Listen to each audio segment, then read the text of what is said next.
Hello and welcome to How to Deal with Grief and Trauma. My name is Natalie Himmelrich.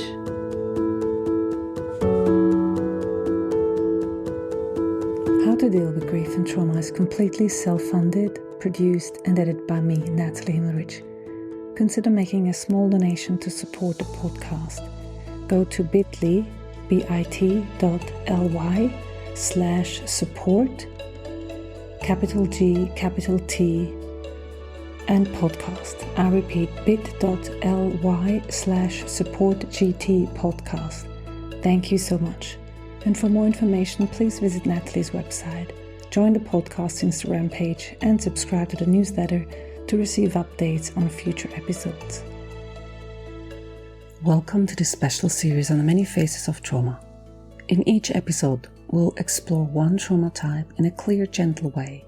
What it is, how it can show up in daily life, and one small step that can help your nervous system feel a little safer.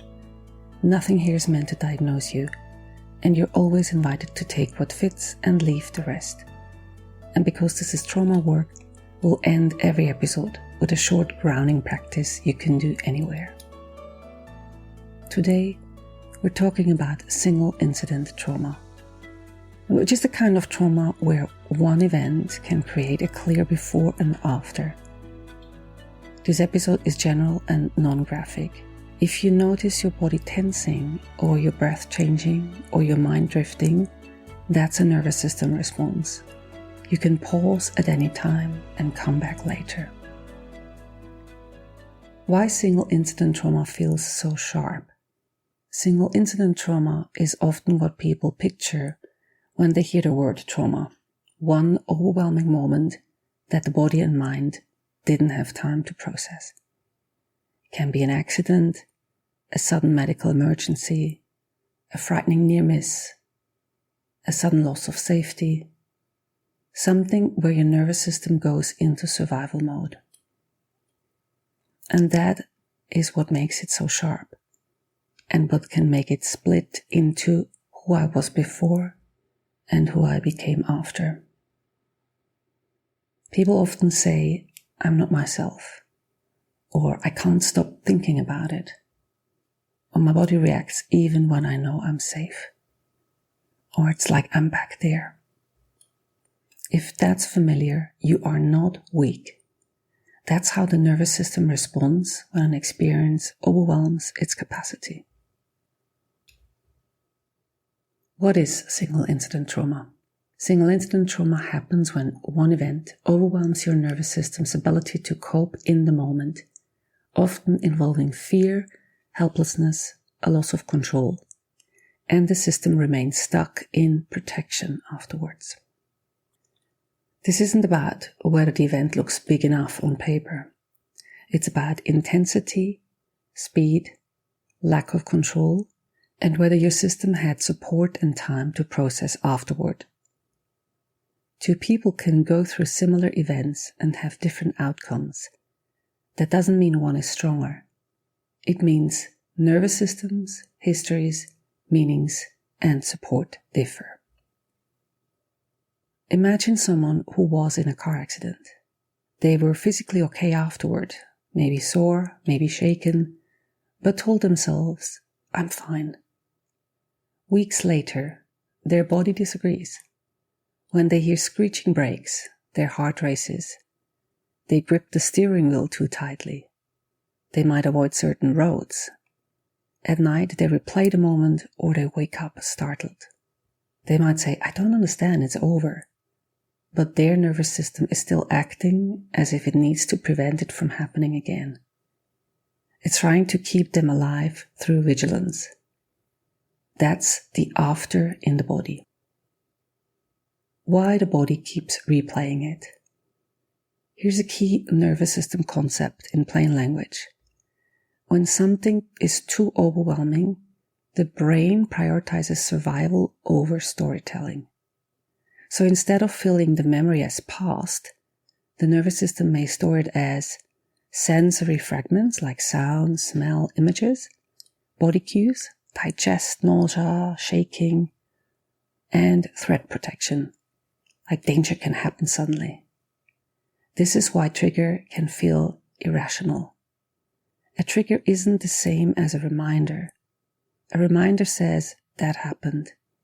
A trigger says, this is happening again, even if logically you know it's not. This is like the alarm system in your amygdala is on overdrive. This is also why people sometimes avoid places or activities that feel connected, because avoidance is the nervous system trying to reduce the chance of another shock. Avoidance is understandable, but long-term it can shrink life. So healing often involves helping the body learn that was then, this is now. The polyvagal lens, the stuck-on survival switch. From a polyvagal lens, after a single incident, the nervous system can get biased toward protection. So mobilized protection, the fight or flight state, is showing up as hypervigilance, anxiety, startle, irritability, scanning, or insomnia, for example. The shutdown protection can show up as numbness, disassociation, collapse, fog, withdrawal, or like I feel nothing. And sometimes people even flip between the two. One moment they are wired and jumpy, and another moment they're exhausted and flat. This isn't you failing to move on. It's your nervous system trying to prevent future danger. A helpful frame is your system is not stuck because it's broken. It's stuck because it's still trying to complete the survival response. Here are some common signs that single incident trauma can show up as. For example, in the body, a startle response. Every time you hear a certain noise, you get a real startle response. But also tension, shaking, nausea, sleep disturbances or sleep disruption, and adrenaline surges with reminders. In the mind, it can show up as intrusive images, replaying the moment, the what-if spirals, and difficulty concentrating. In behavior, for example, avoidance of certain roads, places, conversations, or checking locks, safety routines, seeking reassurance, or irritability or emotional reactivity. In meaning making, sentences such as, the world isn't safe, I'm not in control, it could happen again at any time, or one of the sayings that you might know is, I'm waiting for the next shoe to drop. Again, these are patterns, not diagnoses. And these are just a sample of responses. There might be others. Important is that if symptoms persist or intensify, professional support can be especially helpful. Next, I'm going to give you some intro-level practical guide as to what might help. I'm going to go through 5 steps that shouldn't feel overwhelming. So check in your nervous system, and again, you might stop and come back at any time. Number 1, normalize your body's response. Instead of, I should be over this, try, my nervous system learned danger. Now we're helping it learn safety again. Reduce avoidance in small doses is number 2. It's not forcing, not flooding. Tiny exposures paired with regulation help the body update. 3. Complete the stress cycle gently. Movement can help discharge survival energy. Walking, shaking out hands, stretching, or paced breathing.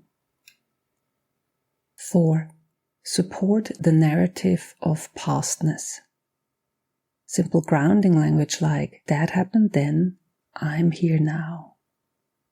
And 5. Consider trauma-informed support. Approaches such as EMDR, somatic therapies, or trauma-focused counseling can help integrate the memory so it feels past. Our varied grounding practice for today is what I call 5, 4, 3, 2, 1 plus temperature. So this is a classical grounding practice with a small twist. It supports the brain to orient to the present, the senses, and temperature. Step 1. Name 5 neutral things you can see.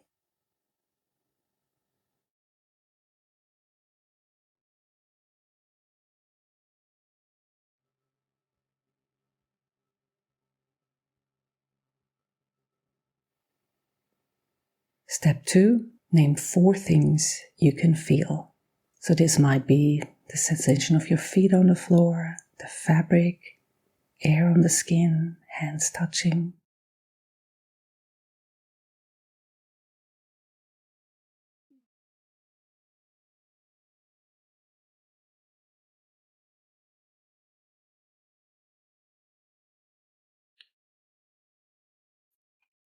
Step 3, name 3 things you can hear. This can be sounds near or far.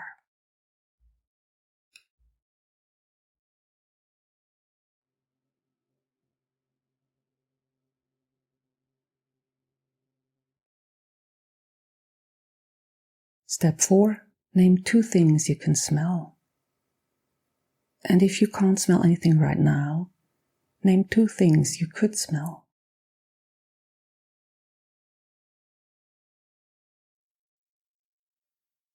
Step 5, 1 thing you can taste. So even taste of nothing counts, or a sip of water. And now the twist. A temperature cue. Now notice 1 temperature sensation. Cool air, warm hands, a mug, a blanket. Temperature is a powerful now signal for the nervous system.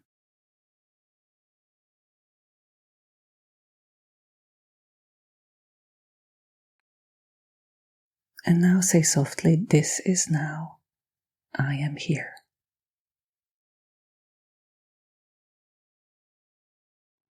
If you'd like support as you move through this series, check my website for the free resources offered for both those affected by trauma and those supporting them. In the next episode, we'll talk about medical and birth trauma, when help and fear become intertwined, and how the body can hold those experiences. Until then, take care. Thanks for listening to How to Deal with Grief and Trauma. If you'd like to be updated on future episodes, please subscribe to my newsletter on nataliehimmelrich.com.